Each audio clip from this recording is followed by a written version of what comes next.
தானியேல் அதிகாரம் 6. ராஜ்யம் முழுவதையும் ஆளும்படிக்கு தன் ராஜ்யத்தின் மேல் 120 தேசாதிபதிகளையும் ராஜாவுக்கு நஷ்டம் வராதபடிக்கு அந்த தேசாதிபதிகள் கணக்கு ஒப்புவிக்கிறதற்காக அவர்களுக்கு மேலாக 3 பிரதானிகளையும் ஏற்படுத்துவது தரியுவுக்கு நலமென்று கண்டது. இவர்களில் தானியேல் ஒருவனாயிருந்தான். இப்படி இருக்கையில் தானியேல் பிரதானிகளுக்கும் தேசாதிபதிகளுக்கும் மேற்பட்டவனாயிருந்தான். தானியேலுக்குள் விசேஷித்த ஆவி இருந்தமையால் அவனை ராஜ்யம் முழுமைக்கும் அதிகாரியாக ஏற்படுத்த ராஜா நினைத்தான். அப்பொழுது பிரதானிகளும் தேசாதிபதிகளும் ராஜ்யத்தின் விசாரிப்பிலே தானியேலை குற்றப்படுத்தும்படி முகாந்தரம் தேடினார்கள். ஆனாலும் ஒரு முகாந்தரத்தையும் குற்றத்தையும் கண்டுபிடிக்க அவர்களால் கூடாதிருந்தது. அவன் உண்மை உள்ளவனாயிருந்தபடியால் அவன் மேல் சுமத்த யாதொரு குற்றமும் குறைவும் காணப்படவில்லை. அப்பொழுது அந்த மனுஷர், நாம் இந்த தானியேலை அவனுடைய தேவனை பற்றிய வேத விஷயத்திலே குற்றப்படுத்தும் முகாந்தரத்தை கண்டுபிடித்தால் ஒழிய அவனை வேறொன்றிலும் குற்றப்படுத்தும் முகாந்தரத்தை கண்டுபிடிக்க கூடாது என்றார்கள். பின்பு அந்த பிரதானிகளும் தேசாதிபதிகளும் கூட்டங்கூடி ராஜாவினிடத்தில் போய் அவனை நோக்கி, தரியு ராஜாவே, நீர் என்றும் வாழ்க.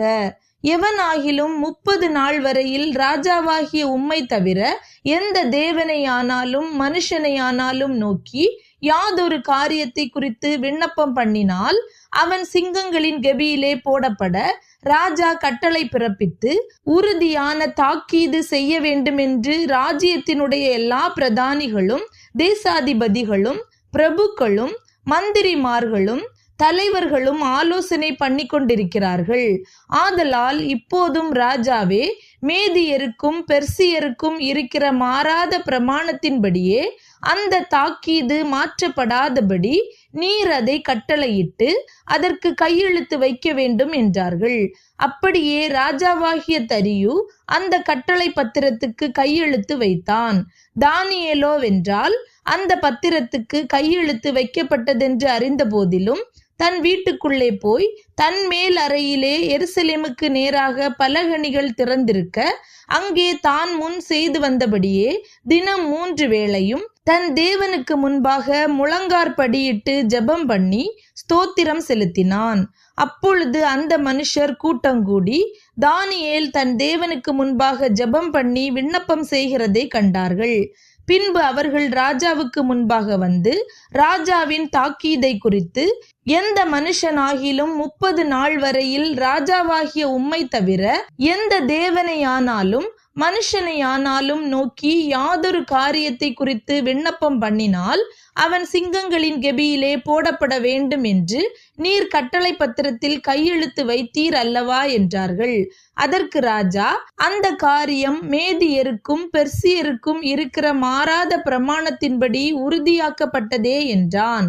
அப்பொழுது அவர்கள் ராஜாவை நோக்கி, சிறைப்பிடிக்கப்பட்ட யூதேயா தேசத்தின் புத்திரரில் தானியேல் என்பவன் உம்மையும் நீர் கையெழுத்து வைத்து கொடுத்த கட்டளையையும் மதியாமல் தினம் 3 வேளையும் தான் பண்ணும் விண்ணப்பத்தை பண்ணுகிறான் என்றார்கள்.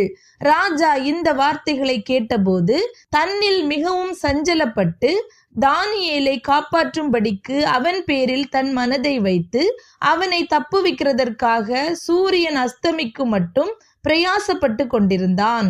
அப்பொழுது அந்த மனுஷர் ராஜாவினிடத்தில் கூட்டமாய் வந்து, ராஜா கட்டளையிட்ட எந்த தாக்கீதும் கட்டளையும் மாற்றப்படக்கூடாதென்பது மேதியருக்கும் பெர்சியருக்கும் பிரமாணமாயிருக்கிறதென்று அறிவீராக என்றார்கள். அப்பொழுது ராஜா கட்டளையிட அவர்கள் தானியேலை கொண்டு வந்து அவனை சிங்கங்களின் கெபியிலே போட்டார்கள். ராஜா தானியேலை நோக்கி, நீ இடைவிடாமல் ஆராதிக்கிற உன் தேவன் உன்னை தப்புவிப்பார் என்றான். ஒரு கல் கெபியினுடைய வாசலின் மேல் கொண்டு வந்து வைக்கப்பட்டது.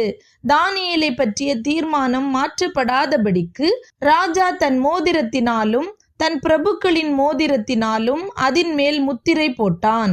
பின்பு ராஜா தன் அரமனைக்கு போய் முழுதும் போஜனம் பண்ணாமலும் கீத வாத்தியம் முதலானவைகளை தனக்கு முன்பாக வர ஒட்டாமலும் இருந்தான். அவனுக்கு நித்திரையும் வராமற் போயிற்று. காலமே கிழக்கு வெளுக்கும் போது ராஜா எழுந்திருந்து சிங்கங்களின் கெபிக்கு தீவிரமாய் போனான். ராஜா கெபியின் கிட்ட வந்தபோது துயர சத்தமாய் தானியேலை கூப்பிட்டு, தானியேலே, ஜீவனுள்ள தேவனுடைய தாசனே, நீ இடைவிடாமல் ஆராதிக்கிற உன் தேவன் உன்னை சிங்கங்களுக்கு தப்புவிக்க வல்லவராய் இருந்தாரா என்று தானியேலை கேட்டான். அப்பொழுது தானியேல், ராஜாவே, நீர் என்றும் வாழ்க. சிங்கங்கள் என்னை சேதப்படுத்தாதபடிக்கு தேவன் தம்முடைய தூதனை அனுப்பி அவைகளின் வாயை கட்டி போட்டார். அதேனென்றால் அவருக்கு முன்பாக நான் குற்றமற்றவனாய் காணப்பட்டேன். ராஜாவாகிய உமக்கு முன்பாகவும் நான் நீதிகேடு செய்ததில்லை என்றான். அப்பொழுது ராஜா தன்னில் மிகவும் சந்தோஷப்பட்டு தானியேலை கெபியிலிருந்து தூக்கிவிட சொன்னான். அப்படியே தானியேல் கெபியிலிருந்து தூக்கிவிடப்பட்டான். அவன் தன் தேவன் பேரில் விசுவாசித்திருந்தபடியால் அவனில் ஒரு சேதமும் காணப்படவில்லை. தானியேலின் மேல் குற்றஞ்சாற்றின மனுஷரையோ வென்றால் ராஜா கொண்டு வர சொன்னான். அவர்களையும் அவர்கள் குமாரரையும் அவர்கள் மனைவிகளையும் சிங்கங்களின் கெபியிலே போட்டார்கள். அவர்கள் கெபியின் அடியிலே சேரும் முன்னே சிங்கங்கள் அவர்கள் மேல் பாய்ந்து அவர்கள் எலும்புகளையெல்லாம் நொறுக்கி போட்டது. பின்பு ராஜாவாகிய தரியு தேசமெங்கும் குடியிருக்கிற எல்லா ஜனங்களுக்கும் ஜாதியாருக்கும் பாஷைக்காரருக்கும் எழுதினது என்னவென்றால், உங்களுக்கு சமாதானம் பெருக கடவது. என் ராஜ்யத்தின் ஆளுகைக்குள் எங்கும் உள்ளவர்கள் யாவரும் தானியேலின் தேவனுக்கு முன்பாக நடுங்கி பயப்பட வேண்டும் என்று என்னாலே தீர்மானம் பண்ணப்படுகிறது. அவர் ஜீவனுள்ள தேவன், அவர் என்றென்றைக்கும் நிலைத்திருக்கிறவர். அவருடைய ராஜ்யம் அழியாதது, அவருடைய கர்த்தத்துவம் முடிவு பரியந்தமும் நிற்கும்.